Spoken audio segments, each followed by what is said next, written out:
고린도전서에서도 너무 중요한 말씀을 들었습니다. 성경의 핵심이기도 한 사랑의 말씀, 고린도전서 13장의 말씀이었죠. 그리고 이제 이러한 사랑의 시작이자 사랑의 완성이신 예수님, 그 예수님의 부활에 대해서 이야기하는 것이 15장의 말씀이었습니다. 부활에 대해서 바울은 15장에서 가르치고 있고요. 이제 고린도전서의 편지를 마무리하는 이 16장에서는 예수님께서 부활하셔서 보여주셨던 우리에게 참 사랑, 그 사랑의 실천에 관련된 이야기를 16장에서 말하고 있습니다. 굉장히 구체적인 일들로 예증하고 있는 것이죠. 고린도 교회의 문제들을 살펴보면 복음 위에 바르게 서 있어야 될 그 교인들이 엉뚱하게 말씀을 해석하고 그리고 오해하고 불순종하는 그런 모습들을 보면서 사도 바울의 마음이 참으로 아팠을 것입니다. 그 아픈 마음으로 이 고린도전서를 쓰고 있는 것인데요. 자신을 통해서 세워진 양들이 자꾸 길을 잃고 그리고 비탈길로 달려가고 늑대의 먹잇감이 되는 것을 보면서 바울은 너무나 안타까운 마음을 가졌을 것입니다. 또 때로는 자신을 오해하는 그 고린도 교회 성도들의 모습을 보면서 분노의 마음도 아마도 들었을 것이라 생각이 됩니다. 그러나 바울은 늘 고린도전서의 말씀을 보면 늘 그리스도 안에서 생각하고 그리스도 안에서 말하고 그리고 그리스도 안에서 행동하는 자였습니다. 고린도전서 이 편지의 시작인 1장 4절에서도요. 이 편지를 시작할 때 바울은 그리스도 안에서라고 말합니다. 그렇게 말하면서 그들에게 대한 애정과 사랑을 표현했었죠. 그리고 고린도전서가 끝나는 이 16장의 마무리에서도 이렇게 말합니다. 24절의 말씀입니다. 나의 사랑이 그리스도 예수 안에서 너희 무리와 함께 할지어다. 바울은 예수 그리스도 안에서 믿음과 그리고 교리, 사랑을 가지고 그들을 권면하는 것입니다. 그러니까 그리스도가 빠진 교리나 믿음이나 사랑을 말하고 있는 것이 아니죠. 뭐든지 다 그리스도 안에서 말하고 있습니다. 그래서 우리는 이 말씀을 보면서 이 바울의 접근법, 그리고 바울이 고린도 교인들에게 말하는 그리고 행동하는 이 방식들을 배울 수 있어야 될 것 같습니다. 우리의 삶에 예수 그리스도가 빠진 곳이 없는지를 살펴야 하는 것이지요. 어느 부분에서는 주님을 의지하지만 어느 부분에서는 의도적으로 주님을 빼놓고 사는 삶을 살고 있지는 않은지 돌아보아야 합니다. 그래서 그리스도인의 관점은 언제나 in Christ, 예수 그리스도 안에서가 되어야 합니다. 바울의 이 고린도전서뿐 아니라요. 바울의 서신서들을 보면 굉장히 이 예수 그리스도 안에서라는 표현이 많습니다. 늘 그리스도 중심적인 삶을 살았던 것이죠. 그분 안에서 생각하고 행동하고 말하는 것입니다. 특별히 우리와 그 예수님과의 관계는 믿음으로 연결되잖아요. 이 믿음이라는 신뢰의 고리가 연결이 되면 자연스럽게 나타나는 현상이 사랑입니다. 냉장고가 제 기능을 하려면 그 코드를 전원에 연결해야지 전원을 공급받고 그리고 냉장고와 냉동의 그런 기능을 할 수 있지 않습니까? 마찬가지입니다. 인간에게 주어진 그 본래의 모습, 하나님의 형상의 모습이 바로 삼위 하나님의 사랑으로 이루어져 있는데요. 이 사랑은 예수님께서 우리에게 베풀어 주신 그 하나님에 대한 말씀의 순종, 십자가를 지시는 그 사역의 순종으로 우리에게 그 사랑이 보여진 것입니다. 드러난 것입니다. 그래서 인간의 본래의 모습을 회복하려면, 그러니까 냉장고가 제 기능을 수행하는 것처럼 인간이 본래의 모습을 회복하려면 예수님과 연결되어야 한다라는 사실이고요. 그리고 연결되어야만 그 열매들을 맺을 수 있게 되는 것입니다. 반대로 사랑의 열매 맺는 삶들이 전혀 없다면, 내 삶 가운데 사랑의 열매가 전혀 없다면 내가 그리스도 안에 연결되어 있는지부터 돌아보아야 합니다. 그러므로 어제 13장의 이 사랑장에서도 사랑의 면역력이란 말씀으로 목사님 말씀 전하셨는데요. 그것도 예수 그리스도로부터 연결되어서 공급된 사랑으로만 형성될 수 있는 면역력입니다. 건강의 면역력 키우려면 면역력에 좋은 음식들 먹어야 하죠. 마찬가지입니다. 사랑의 면역력을 키우려면 사랑의 본체로부터 그 사랑을 공급받아야 확실히 우리가 그 면역력에서 튼튼해질 수 있습니다. 근데 그 본체가, 사랑의 본체가 예수님이시기 때문에 땅에 나타나는 모든 사랑의 현상들, 믿지 않는 사람들에게까지도 나타나는 모든 현상들은 그 사랑의 실체의 그림자들이죠. 예수 그리스도의 십자가의 사랑으로부터 뿌려진 그런 결과들인 것입니다. 그런데 우리는 그 본체, 그 사랑의 본체이신 예수님과 연결되어야 그 사랑을 드러낼 수 있습니다. 그래서 바울은 13절 말씀에 이렇게 말하죠. 깨어 믿음에 굳게 서서 용감하고 강건하라. 이 말과 함께 14절에 이어서 이야기합니다. 너희 모든 일을 사랑으로 행하라. 믿음도 소망도 성도의 모든 일도 바로 이 사랑이 언제나 기초가 된다라는 것입니다. 사랑 이야기 나오면 굉장히 마음이 부대끼고 힘이 듭니다. 잘 안 되는 부분이기 때문에 그렇죠. 늘 주님과 연결되어 있는 것 같은데, 늘 주님 앞에 기도하고 말씀은 보는데 실제로 내 삶에 사랑은 나타나지 않는 것 같아서 너무나 부대끼고 힘이 듭니다. 그러나 바울은 말합니다. 너희 모든 일을 사랑으로 행하라. 여러분은 어떤 일을 대할 때 그 일을 대하는 것에 있어서 어떤 것이 기초가 되십니까? 저는 이 말씀을 깨닫기 전까지 늘 일의 결과를 중요하게 여겼던 사람이었던 것 같습니다. 그 일을 겪는 과정 중에서 누군가 아픔을 당하거나 누군가 상처를 받거나 누군가 실족할 수도 있음에도 불구하고 그 일이 이루어지면 그것으로 만족하는 그러한 사람이었던 것 같습니다. 이것이 왜냐하면 주님의 일이라고 생각하니까 나는 주님을 위해서 이것을 하고 있어. 이것을 주님이 기뻐 받으실 거야 라고 생각하고 그 일들을 행하지만 실제로는 그 안에 사랑이 없기 때문에 결국은 나 자신을 위한 유익을 위해서 그 일을 하게 되는 것이죠. 사랑보다 어떠한 일에 집중하게 되는 것입니다. 13장, 고린도전서 13장에서 나타난 그 사랑의 가치들, 사랑의 그 특성들이 하나도 나타나지 않고요. 오히려 바리새인과 같이 겉껍데기 모습만 남아있는 모습을 보았습니다. 신앙은요, 사랑의 베이스가 없다면, 이 사랑의 기초가 없다면 굉장히 무서운 칼이 될 수 있습니다. 다른 사람을 살리는 것이 아니라 자신과 그리고 다른 사람을 죽이는 독이 될 수 있다는 것을 여러분 기억하십시오. 그래서 신앙은요, 그리스도 안에서 시작하고 그리고 그리스도의 모습을 닮아가는 이 사랑으로 덮어져야 합니다. 이것이 신앙입니다. 그러므로 바울은 모든 일을 사랑으로 하라 라고 가르치고 있는 것입니다.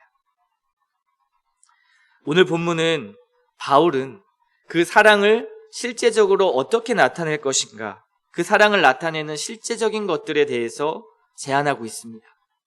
먼저는 예루살렘에 있는 유대인 그리스도인들에게 도울 구제 헌금을 모금해 달라는 요청을 하죠. 그들에게 다른 성도들의 필요를 채울 기회와 특권, 그리고 책임이라는 것을 고린도 교인들에게 강조하고 있는 것입니다. 이방인 그리스도인들과 유대인 그리스도인들의 관계를 돈독하게 할 수 있는 아주 실제적인 방법이 바로 이 구제 헌금이었기 때문에 그렇습니다. 실제적인 필요를 채워주는 것이죠. 자신의 것을 포기하고 다른 사람의 필요를 채우는 방식, 이것이 주님이 십자가를 지신 방식이기도 합니다. 물질이 있는 곳에 내 마음이 있다라는 이 말씀처럼요, 물질이 우상이 된 세상에 물질을 내어놓는다는 것, 이거 결코 쉽지 않습니다. 그리고 이들에게도 어려운 일이었죠. 왜냐하면 이 헌금을 하는 사람들도 가난했기 때문입니다. 가난한 자가 가난한 자를 돕고 있는 것이죠. 말로만 하는 사랑은 상대에게 전혀 감동을 주지 못합니다. 사랑이라고 느끼기 어렵습니다. 저는 그래서 사실 교회 안의 형제 자매들이나 아니면 아이들에게도 사랑합니다라는 말을 때로는 망설일 때가 있습니다. 왜냐하면 그 말이 사랑한다라는 말로만 끝날 것 같은 느낌이 들 때, 그때 제 자신이 너무 괴로운 것이죠. 표현도 하고 그리고 그 사랑이 열매로 드러나는 모습까지 보여주어야 하는데 잘 되지 않을 때가 많습니다. 말은 뻔지르르한데 사랑이 없는 것, 이것은 상대방이 더 잘합니다. 나보다 상대가 더 잘 알지요. 그 말에 행함이 없고 열매가 없기 때문에 그렇습니다. 바울은 지금 이것을 지적하는 것입니다. 너희에게 베푸신 그리스도의 사랑을 나눌 방법은 그들의 가장 필요한 것을, 너희들의 것을 쪼개고 나누어서 함께 사용하는 것이다 라고 말하는 것입니다. 2절 말씀에 바울은요, 매주 첫날이라는 날짜를 지정해 주죠. 그것이 일상적인 그들의 예배의 생활이 되도록 권고하는 것입니다. 그러니까요, 정해진 날에 그 구제연금 드리는 것을 너희가 훈련으로 삼아라. 이것을 너희의 예배의 한 형식으로 삼아라 라고 말하는 것입니다. 훈련받기를 원하는 것이죠. 베풀어 보지 않으면 그 기쁨도 그 감사도 느낄 수가 없습니다. 내 것을 쪼개서 나누어 보지 않으면 다시 베풀 수 있도록 공급하시는, 그리고 채우시는 그 하나님의 은혜를 경험하기가 어렵죠. 베풀어 보지 않았으니까요. 누군가에게 베풀 때 그리스도의 사랑이 나에게는 더 현실적으로 깊이 다가오는 것입니다. 이것이 자신의 공로로 돌려지지 않고 내 형제에게, 내 자매에게 나누어진 그리스도의 사랑으로 이루어진다면 어떨까요? 그 사랑, 그 베품, 그 채움은 다른 사람을 살리는 일이 되는 것입니다. 영혼을 살리는 것이고요, 위로하는 것이고 격려하는 것입니다.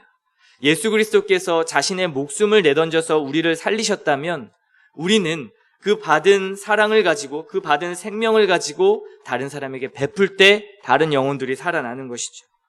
결국 우리도 영혼의 의사가 되는 것입니다. 이것이 성경에서는 곧 교회를 하나 되게 하는 방법이다라고 말합니다. 예루살렘 교회와 이방인 교회의 연합도 그렇죠. 그러므로 여기서 말하는 이 구제의 개념은 돈의 개념으로 접근하기보다는 그리스도의 사랑으로 접근해야 합니다. 액수가 중요한 것이 아니고요, 하는 행위가 중요한 것이 아니라 그 본질이 중요하다는 말씀입니다. 돈으로 접근하면 계산만 난무할 뿐이죠. 주님의 사랑이 구제를 만들어내는 것입니다. 교회도 성도도 그리스도의 사랑을 확인하는 것은 내가 지금 얼마만큼 나누고 있고 베풀고 있으며 다른 성도들을 돌아보고 있는가 라는 것으로, 그 지표로 알 수 있습니다. 내가 얼만큼 그리스도와의 사랑과 연결되어 있는지를 말입니다. 그래서 바울은 성도들이 자신의 재정적인 자원을 나누는 책임, 그것이 곧 사랑의 표현이라고 지금 말하고 있는 것입니다. 그러면서 한 가지를 더 말하지요. 15절을 보십시오. 스데바나의 집은 곧 아가야의 첫 열매요 또 성도 섬기기로 작정한 줄을 너희가 아는지라 내가 너희를 권하노라. 또 17절 말씀입니다. 내가 스데바나와 브드나도와 아가이고가 온 것을 기뻐하노니 그들이 너희의 부족한 것을 채웠음이라. 사랑의 또 다른 표현 무엇입니까? 성도들을 섬기는 것입니다. 바울은 성도들이 서로의 필요를 채우는 일의 중요성을 강조하고 있습니다. 성경 보니까요, 스데바나 집의 사람들은 어땠습니까? 다른 사람들을 섬기기로 작정했다고 말합니다. 결단했다고 말하죠. 섬김이 자신의 생활 방식이 되도록 결단하고 헌신했다라는 것입니다. 이건 예수님의 말씀이 생각나게 하죠. 너희 중에 누구든지 크고자 하는 자는 너희를 섬기는 자가 되고. 이 말씀이 무엇입니까? 결국 섬기는 자는 더 클 것이라는 역설의 말씀입니다. 섬기는 자가 큰 자라는 것이죠. 가장 높으신 왕께서 가장 낮은 자리에 오셔서, 가장 천한 자리에 오셔서 죄인 된 인간을 섬기셨습니다. 그리고 섬김의 사랑을 보여주셨죠. 그리고 가장 높은 곳에서 영광을 받고 계십니다. 이것은 어떤 자신의 조건을 가지고 되는 부분이 아닙니다. 학벌이 좋고 재정이 넉넉하고 또 내가 가진 것이 많아서 베풀거나 섬길 수 있다라는 말이 아니지요. 다른 사람에게 종노릇할 수 있도록 각자의 은사로 준비시키신 그 하나님의 은혜로부터 공급받아 다른 사람들을 섬기고 다른 사람들을 높이는 것입니다. 하나님의 은혜로부터이죠. 그리스도의 사랑으로부터 공급받는 것입니다. 하나님께 받은 은혜, 즉 그리스도의 사랑 안에, 바울이 그토록 강조했던 그리스도 안에 베푸는 섬김이기 때문에 나의 공로를 인정받기 위해 섬기지 않습니다. 저는요, 많은 사람들이 오히려 자신의 헌신과 봉사 때문에, 자신이 많이 하나님 앞에 섬겼던 것 때문에 자신을 내세우면서 무너지는 것을 많이 보았습니다. 다른 사람으로부터 인정받지 못하기 때문에 오는 그 상처와 아픔 때문에 무너지는 것이죠. 그래서 오히려 섬겼던 것이 무기가 되어서 교회를 분열하게 만드는 것을 교회 안에서 많이 겪어보았습니다. 여러분들도 많이 겪었을지도 모르겠습니다. 오히려 그 겪은 것 때문에 교회 안에 섬김의 자리로, 그리고 헌신의 자리로 들어오는 것을 두려워하고 꺼려하시는 분들도 계시는 것이죠. 이런 모습들, 어디의 모습입니까? 이런 섬김조차도 그리스도 안에 그 사랑에서부터 출발한 것이 아니라요, 결국 자신의 유익을 구했기 때문에 일어나는 일인 것이죠. 그러한 상처와 아픔 벗어나시기 바랍니다. 오늘 말씀 보니까요, 그리스도의 사랑으로 내가 씨앗이 뿌려지면 그것에 대한 열매로 반응하는 것이지, 누군가가 나를 볼 때, 그리고 다른 사람의 인정을, 그리고 다른 사람의 시선을 통해서 내가 하나님의 일을 하는 것이 아니라는 것을 말하고 있습니다. 그래서 바울은 스데바나와 부드나도 아가이고의 섬김 때문에 마음이 시원했다, 이렇게 표현하죠. 자신의 유익이 아닌 그리스도의 사랑 안에서 행했던 섬김이었기 때문에 그렇습니다. 되게 중요한 것이 있는데요, 그 섬기는 사람들을 보면서 나머지 성도들은 어떻게 하라고 말합니까? 그 섬기는 이들을 알아주라고 말합니다. 저는 우리 나주혁신 장로교회가 이것처럼 교회 안에 섬기는 자들을 위해서 격려하고 칭찬하는 일들을 아끼지 않았으면 좋겠습니다. 보이는 곳에서 보이지 않는 곳에서 섬기는 손길들이 참 많이 있죠. 그들을 위해서 칭찬과 격려를 아끼지 않았으면 좋겠습니다. 섬기는 자는요, 자신의 공로가 되지 않도록 주 예수 그리스도를 더욱 의지해야 하고요.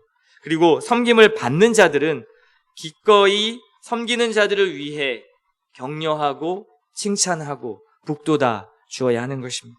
이것이 사도 바울이 말하는 사랑이죠. 우리는 말 한마디가 정말 낯뜨겁고 또 부끄러워서 그렇게 말하는 것을 어려워합니다. 격려와 칭찬은요, 섬기는 자들에게는 때로는 주님의 위로의 음성으로 들릴 때가 있습니다. 섬기는 자들은 사람을 보고 하는 것이 아니죠. 그렇기 때문에 반대로 오히려 사람이 위로해주면 더 큰 위로를 받습니다. 자신의 것을 포기하고 그리고 자신의 것을 내어주며 한 그 섬김 안에서 형제자매의 칭찬은, 그리고 격려는 큰 위로가 됩니다. 이것이 사랑의 교제이죠. 여러분의 사랑 어떻게 표현되고 있습니까? 교회만 왔다가 그냥 조용히 예배만 드리고 가는 것을 원하십니까? 그런데 바울은 그것이 성도의 교제라고 말하지 않습니다. 그 사랑이 그리스도 안에서 표현되어야 하고요. 그리고 내 유익 안에서, 내 공로 안에서 표현되는 것이 아니라 그리스도의 사랑 안에서 표현되어야 한다는 것을 강조하고 있습니다. 그래서 우리는 오늘 말씀 22절의 말씀을 기억할 필요가 있습니다. 만일 누구든지 주를 사랑하지 아니하면 저주를 받을지어다. 우리 주여 오시옵소서. 결국 주를 사랑하는 일이 모든 것의 열쇠입니다. 우리가 누군가를 사랑하기 위해서 주를 믿는 것이 아니라요, in Christ, 예수님 안에 있기 때문에, 주님이 날 사랑하시기 때문에 누군가를 사랑하게 되는 것입니다. 억지로 사랑하려고 노력하는 것이 아니죠. 그래서 바울은 이 모든 편지를 그리스도 안에서 은혜와 사랑으로 이 편지를 마무리하고 있습니다.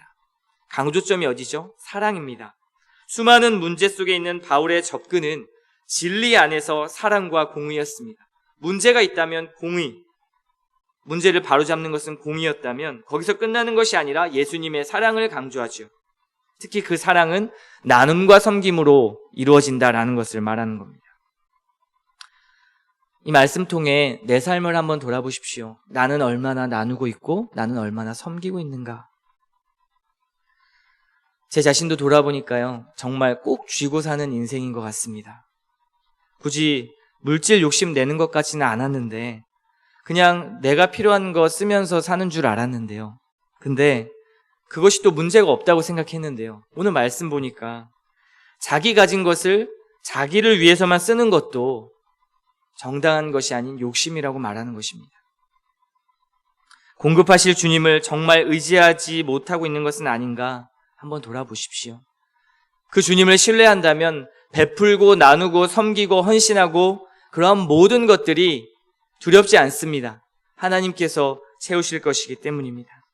그러한 믿음을 가지고 오늘 아침에도 하나님 앞에 간구할 때 주님께 받은 그리스도의 사랑을 나눔과 베품으로 실천하게 도와주시고, 아직 나에게 그런 마음이 뜨겁지 않다면 주님, 예수 그리스도의 십자가의 사랑을 나에게 다시 한번 회복하는 은혜를 허락해 주시옵소서. 주님의 사랑으로 다시 한번 뜨겁게 하옵소서라고 기도하는 이 아침 시간이 되셨으면 좋겠습니다.